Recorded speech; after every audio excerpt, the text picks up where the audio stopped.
Hello, welcome back to Biology of Cells and Tissues.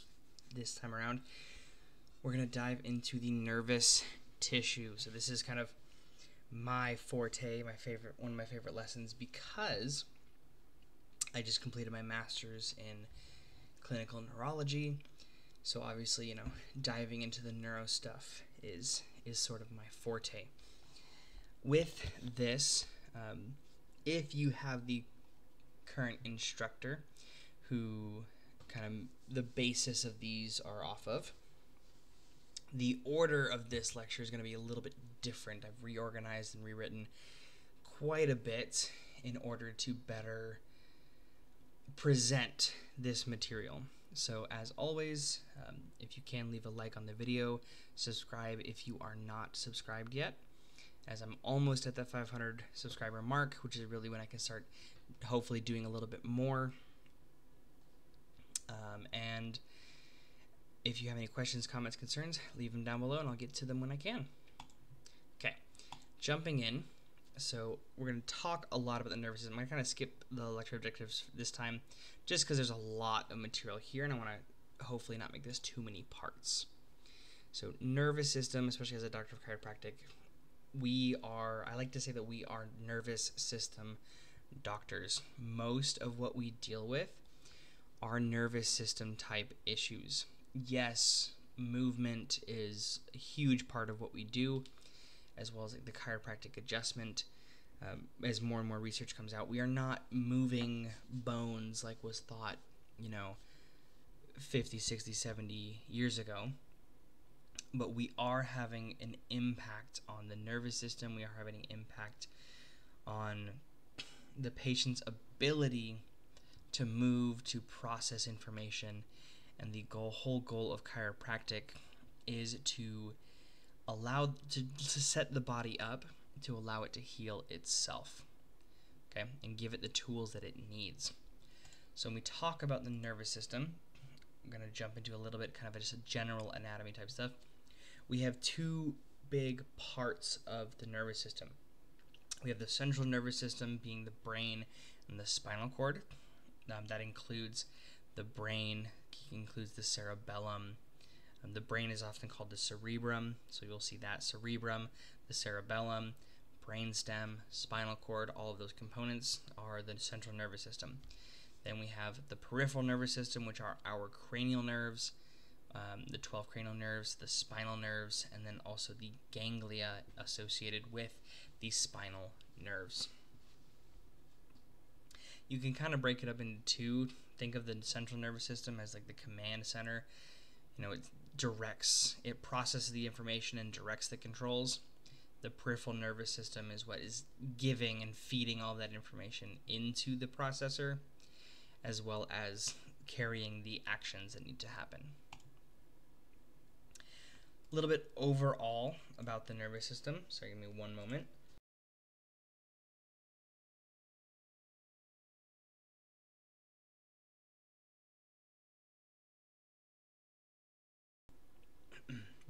So the nervous system is derived from the neural ectoderm, so that ectoderm, that embryology. The tissue is almost entirely cellular, so there's little extracellular matrix involved with all of this. There's a bunch of nerve cells. They're chemically linked to form different circuits. It's an extensive integrated communication network and includes excitable cells. Excitable refers to this ability to respond to stimuli and generate action potentials, those nerve impulses. So we're going to talk about a little bit how the nervous system communicates, how it communicates both with electrical and chemical signals. It's incredibly fast, okay? The nervous system, this is the center, the master of controlling and communicating the systems of the body. Without the nervous system, we are just a big old pile of goo and nothing moves, nothing works. Okay, and it's incredibly fast at doing what it does. So overall general functions of the nervous system, we have sensory input, we gathering all the sensory information about things that are going on around us, integration, and then motor output. almost everything that we do boils down to these three things. Like even if we think about our sight or our smell, sensory input, light is going into our eyes, it's going through the nerves into the brain is processing that information, developing a picture, telling us what it is that we are seeing, and as a result it then processes that information, puts it into a motor output, allowing us to move our eyes. It allows our pupils to dilate or to constrict to let in the appropriate amount of light. Everything that's happening, everything that we do within our body is controlled by this nervous system, whether that be voluntary movement with our skeletal muscle system or involuntary movement with a lot of our organ systems. So this is just a little picture. I'm going to keep throwing in some different words as well that I really want you guys to know, because they're going to come back, and they also, it seems to be one of the most common things that people tend to struggle with. So sensory input, everything, our senses, is coming from the outside and going in towards the spinal cord and towards the brain. All of our sensory input, any information that's going towards the brain, we call those afferent nerves, afferent signals, okay?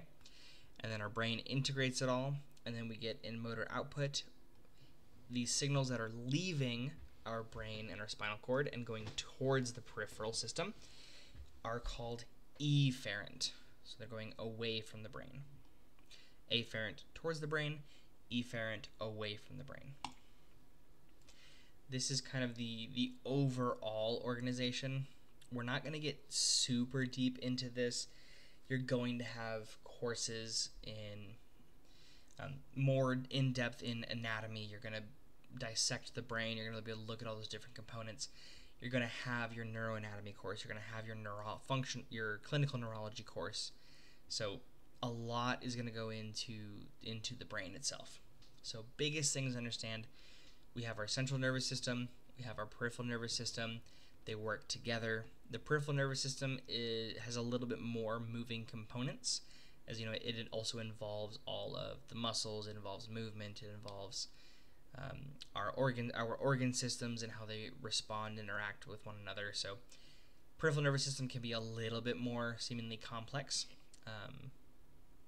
on the surface, just because there's a little bit more moving parts that we tend to focus on. But we're going to start with the central nervous system. So the brain, also known as the cerebrum, the cerebellum, right down in there. We'll talk a little bit about that. And then, of course, the spinal cord.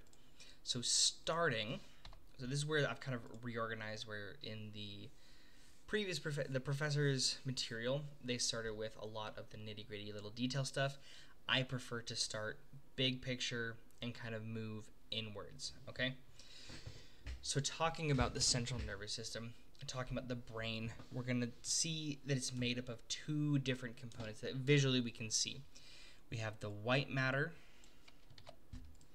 and we also have the gray matter, okay? The white matter is the deeper portion of the brain, but the superficial portion of the spinal cord, and then the gray matter is the opposite, right? There's lots of information in here. I'm going to point out like the key things, the most specific things, okay? The white matter is white because it is made up of mostly myelinated axons. Myelin, the myelin sheath, we're going to talk about that in this lecture and a little bit later on. It is the protective coating that goes around the axons, or like the protective coating that goes around like the big long tail of the neurons. It's mostly made up of fat. In this case, fat, it tends to be more of a white color.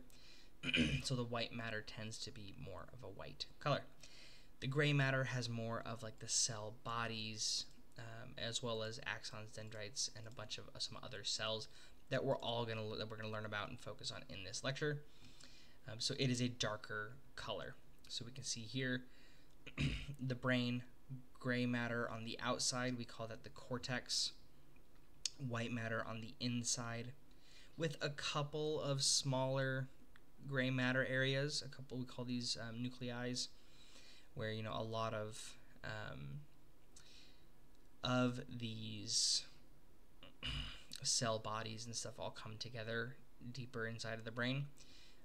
That's much more advanced. All those kind of little tidbits you're going to learn in your neuroscience courses. And then we have the spinal cord, white matter on the outside, gray matter on the inside. Oftentimes this is called a butterfly. So you can take a look at this. It kind of looks like a butterfly here, the butterfly's wings. This is where its body is. We'll go over the anatomy of the spinal cord briefly as well. At least what you need to know for this course. Here's again just some more pictures. Lots of pictures included in this PowerPoint, just to kind of give you a better idea of things. So we have the cerebrum being like the main part of the brain, the left and the right hemispheres. Cerebellum being that portion down below in the back, right off, that's really close to the brain stem. There's the cortex on the outside, and the white matter. That's really, like I said, don't need to go too deep into it in this course, just the basics. And of course we have the spinal cord, and we'll come back to the spinal cord and talk about that. The cerebral cortex, it has 6 layers. It's made up of 6 layers of cells that we can identify. There's a lot of neurons that all integrate sensory information and initiate the voluntary responses, a lot of that movement responses, right? Voluntary meaning that we have control of those actions. Don't worry about these 6 specific layers right now. I went ahead and I put all of those layers here and kind of what's included in them. This was extra material that I included that the professor teaching this course currently did not have here. So don't feel like you absolutely have to memorize all of this. Just understanding there are 6 layers and each layer contains different things is enough for right now. Here we have in that cortex silver staining. Make a note, professors like to ask about the type of staining that is used at the specific for the specific tissues, specific materials. Silver staining is good for the glial cells, are some of the cells, supporting cells within the nervous system that we will go over later on in this PowerPoint. Here's another type of stain. This is called a Nissl stain. It's named after the guy. His last name was Nissl. There's another structure, again, we're going to talk about this when we get more into like the nitty-gritty small cellular level stuff. There's a structure called Nissl bodies. That's how he discovered it. He used the Nissl. He used this stain, which he named after himself, and he found something new and named that after himself as well, because that's the early world of science. Okay, so this is all the cortex. So things you need to know about the cortex. It has 6 layers. Silver stain shows the glial cells really well. Nissl stain shows the Nissl bodies. Now the cerebellum, it's fine motor control and the posture center. So a lot of our movement, our fine motor movements, are controlled by the cerebellum. And there are 3 layers in the cortex portion of the cerebellum. These will get tested on, more so through pictures, especially like in the lab portion, than during lecture portion as much. More, you need to know the fine motor controls, the posture center. But most of this is going to be identifying. So we have a molecular layer, we have the Purkinje layer, and we have a granular layer. So we can see right here this staining, H&E staining. There's a molecular layer, there's the Purkinje layer right there, and then a granular layer right there. Molecular here on the outside, Purkinje, granular layer. So I would store this photo somewhere. more than likely the same picture is also probably in the lab material. I haven't double checked, but you're going to see something like this on potentially on the lab exam. This right here, this is an example of a Purkinje neuron. Not going to go super deep into kind of what these words mean. We'll go through a little bit later on. We'll talk about dendrites. We'll talk about the dendritic spines. We'll talk about the cell bodies and stuff. We'll talk about these different components. Again, this is the kind of the introduction to the nervous system for you guys, and I don't want to go too deep into this. Okay, that's all we're really going to get into for the central nervous system for now. For the brain and the cerebellum and the cerebrum.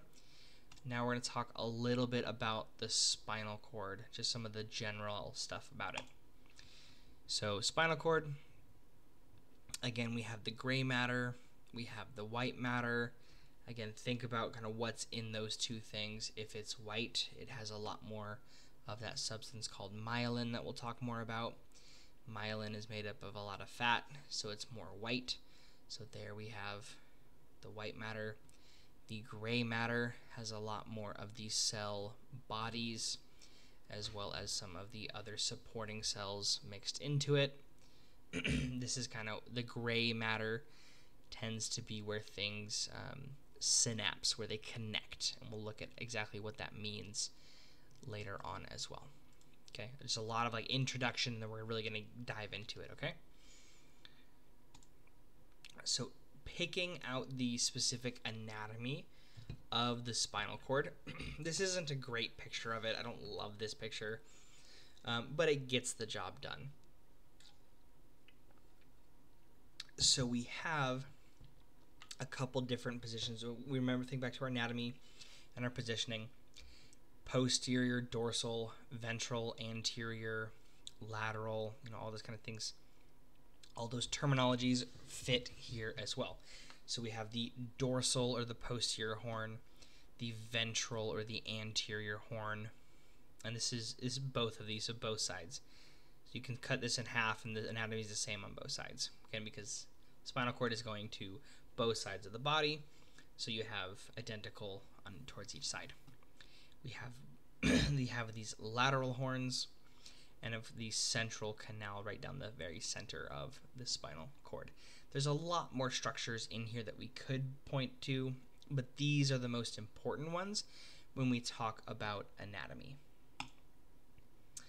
So, a couple things to note, the things that we want to associate. The dorsal horn is where all of our sensory information enters the central nervous system. Okay, we'll get into it, but the peripheral nervous system gives the information to the central nervous system. So all of our sensory information enters the central nervous system through the dorsal horn. So it's all going to come sensory, all of it's going to come in through this dorsal horn. That's our afferent signals. Our ventral horn is where we have all of our messages leaving the motor neurons. So the message is going to the body. So signals to the muscles leave through the ventral horn. So here through the front, this is where signals all leave. Signals leave here. Information comes in, signals leave out there. Don't pay too much attention, to which one specifically is coming out where and when. That's all future stuff, exactly breaking down how this all works. Okay. There's also a lateral horn, so dorsal horn, sensory. Ventral horn, motor. The lateral horn is in charge of part of what's called the sympathetic division. So we have our this is part of the peripheral nervous system that is responsible for a lot of our involuntary actions.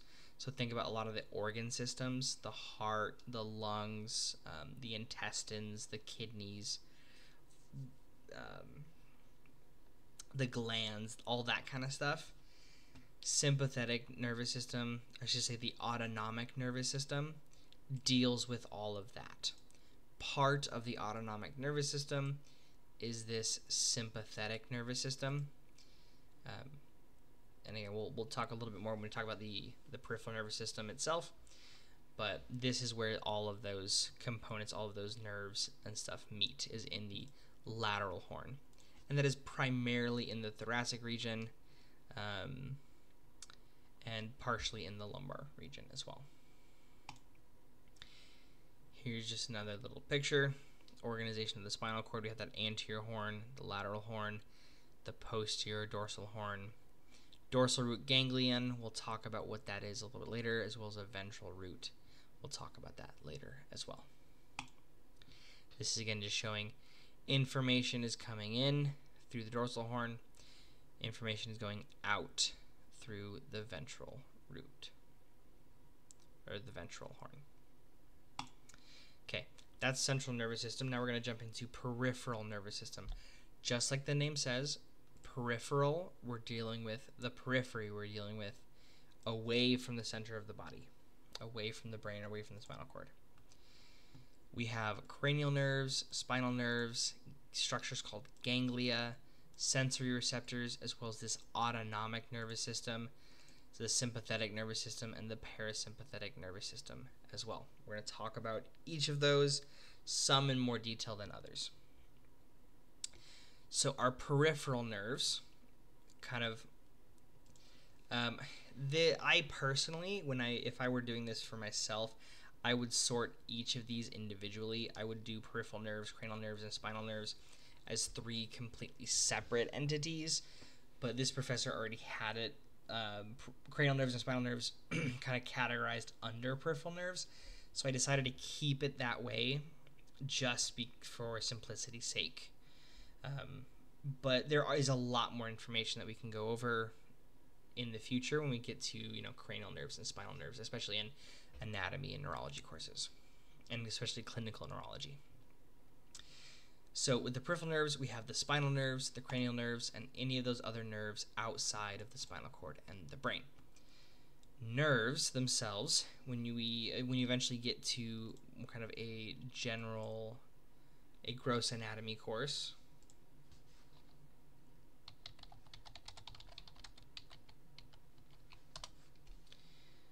this is going to be, I'm going to show a quick cadaver image, so if anything like that kind of grosses you out, you don't have to look, but I want to show this. So these structures in here, you see these, how they're kind of like these thick bundles. These are the nerves. These are what the nerves look like. Nerves are wrapped in sheaths, in connective tissue sheaths, in order for it to have a bunch of axons and stuff all travel together. So that's what we're going to be talking about right here.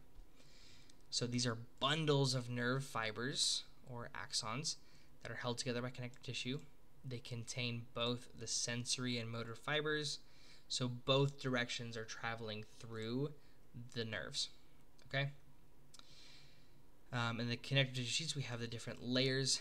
Epi, remember epi means the outermost, peri is the middle, endo being the deepest. So epineurium is the dense connective tissue surrounding the entire nerve. Perineurium surrounds these fascicles, and then of course the endoneurium surrounds each of these individual axons, and then the myelin sheath surrounds the axon itself as well. Again, we'll get more into all of that stuff. This is very, very similar to how a lot of other things are also organized. We use a lot of similar type names, like fascicle. So when we talk about the muscles next, a lot of this is going to seem very, very familiar. This sort of general structure is going to seem very familiar. Okay, so this right here, Definition-wise, this is perfect testable material, so make sure that you know those definitions, okay? Here are just some more actually like histological cuts and pictures and stains with this. So you see we have the epineurium here on the outside, and then surrounding each of these is going to be the perineurium. Same thing here, you can see all of those individual components. If we were to point to directly to like this red, this red portion here, that'd be kind of be our perineurium. If we pointed the red on the inside, that would be our endoneurium. Okay, so that is the nerves, the general structure. The general structure of the nerves themselves, kind of looking at like a big scope. We're going to get into the tiny individual details of each individual neuron after we finish talking about this nervous system. Will probably be in part 2 of this series. Okay, so now we talk about ganglia. So ganglia is the plural form. Ganglion is the singular form. Means the same thing. Don't worry about semantics of like plural versus not. Ganglia, ganglion, it's saying the same thing. So what a ganglion is a collection of the neuronal cell bodies outside of the central nervous system. So outside of the brain, outside of the spinal cord, we get this group where the cell bodies of the neurons all kind of congregate, and we call that a ganglia. There's also some supporting cells called glial cells and some other connective tissue there as well. There are 4 specific ganglia that we talk about for the peripheral nervous system. And just to be clear, because we're talking about it's outside of the central nervous system, the central nervous system does not have ganglia. The peripheral nervous system does have ganglia. That'll come up as a test question. So we have 2 categories. We have sensory ganglia and we have motor ganglia. Under sensory, we have the cranial nerves and we have the dorsal root ganglia. You can kind of picture what these potentially what these actually get into. Cranial nerves are a lot of our nerves up here in the cranium. The optic nerve for our eyes, olfactory for smell, oculomotor for looking around movement-wise, our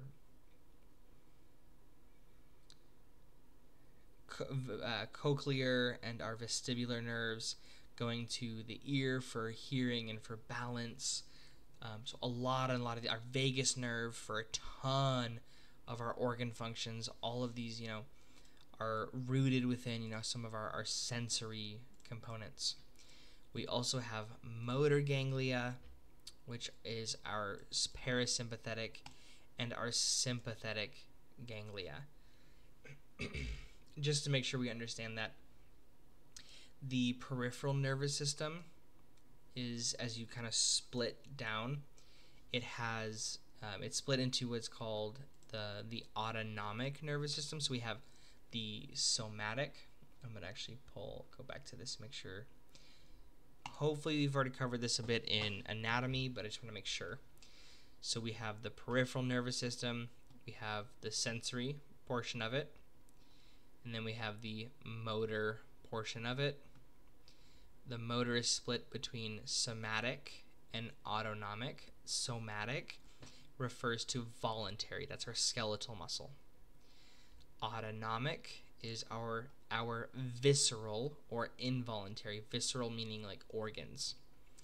And the autonomic nervous system is split into sympathetic, which is our fight or flight, so kind of turn everything up, system get ready to fight or flee.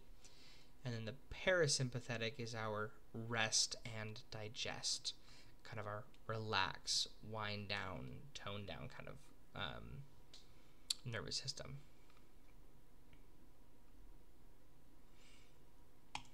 Okay, so we're going to start with the sensory ganglia. So sensory ganglia, these are, again, clusters of nerve cell bodies located outside the CNS that process the sensory information. They contain cell bodies of sensory neurons that transmit signals from the sensory receptors, like for touch, pain, temperature, and a whole bunch of other stuff. And they have the cranial nerve and the dorsal root ganglia. So you're not going to be tested really on the cranial nerve ganglia right now. This is for the future. This is a lot more, this is your more, a little bit of anatomy and then neurology type courses. You're going to get more into these guys, okay? So don't worry too much about this right now. Just know that there are cranial nerve ganglia. Dorsal root ganglia is a type of sensory ganglion. It's made up of a specific shape of neuron called a pseudo-unipolar neuron. I'm gonna show you those shapes, kind of what those look like, and kind of, you know, how to identify those later on. There's not really a fantastic order, you know, to do all of this information. Otherwise, it gets a little bit wishy-washy. So I just want to keep it, keep each part with its own part, with its like material. So pseudo unipolar, but pay attention to when it talks about these, the types of neurons, because this is going to come back a lot for testable material. It also has lots of what are called satellite cells. This is another type of helper support cell. We'll talk about that. It has a thick connective tissue capsule. That's a question that's liked to be that's also that they like to ask. I'm going to keep going. Here's the location of the dorsal root ganglion. There is a dorsal and a ventral root that comes out of the spinal cord. The dorsal root ganglion is part of the posterior portion. Posterior because, again, sensory has to do with the posterior or the dorsal horn. Little picture of the histology. Another picture of the histology with some of the terms labeled. You have the nucleus here. You have these satellite cells, which we'll get into what those are. We have axons. Perikaryon, this is just another name for cell body. We'll get into that as well. Next, the motor ganglia. These are part of the autonomic motor neurons. I should also make sure that I specify ganglia are all part of our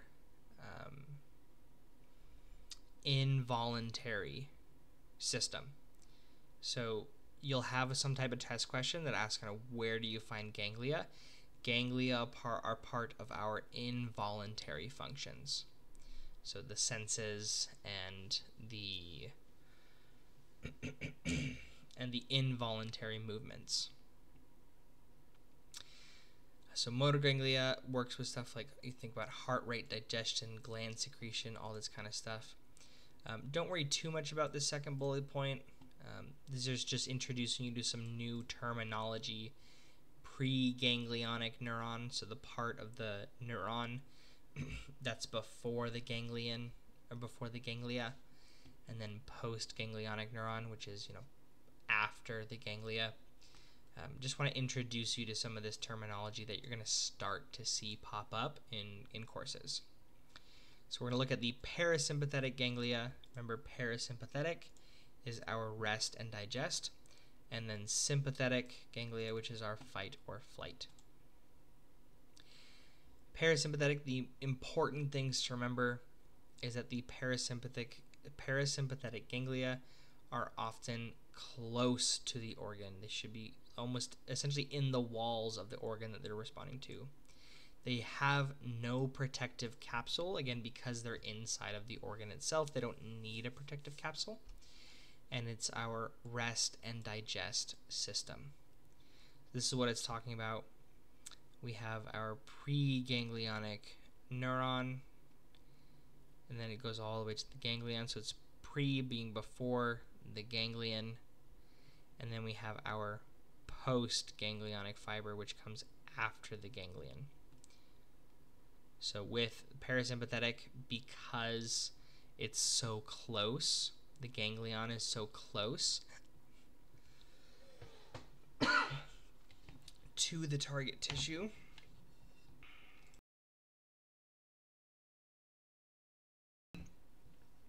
Because it's so close to the target tissue, it has a very short post-ganglionic fiber and a very long pre-ganglionic fiber.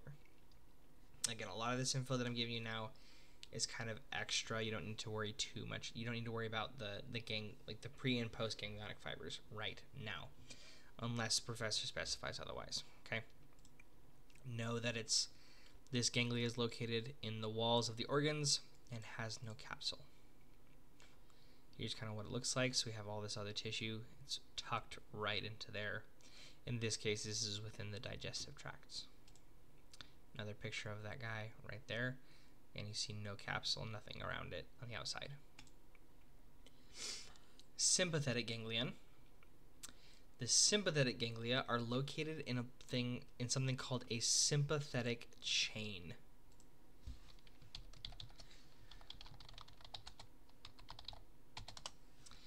This is located on either side of the vertebral column. When you get to your gross anatomy labs, you will have the chance to kind of dissect this out very, very carefully. It's a pretty tedious thing to tease out, but you can see, again, apologize, this is a cadaver type image.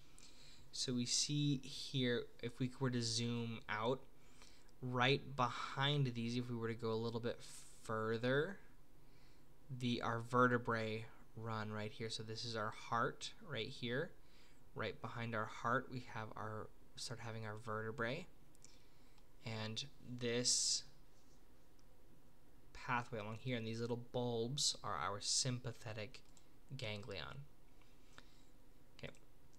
Now these ganglion have a thin connective tissue capsule to protect them, and they're made up of multipolar motor neurons. You'll see what those are in the next part. It has some satellite cells, but not as much as the parasympathetic, and this is our fight or flight system. Here's kind of the histology look of that. See all these nerve cells, these guys. Okay, that's gonna wrap up our part one. We definitely went a little bit over, but again, nervous stuff. This is gonna be the base that we really, really need for a long future talking about the nervous system. So if you have any questions, comments, go ahead and drop them below. And as always, have a great day and good luck studying.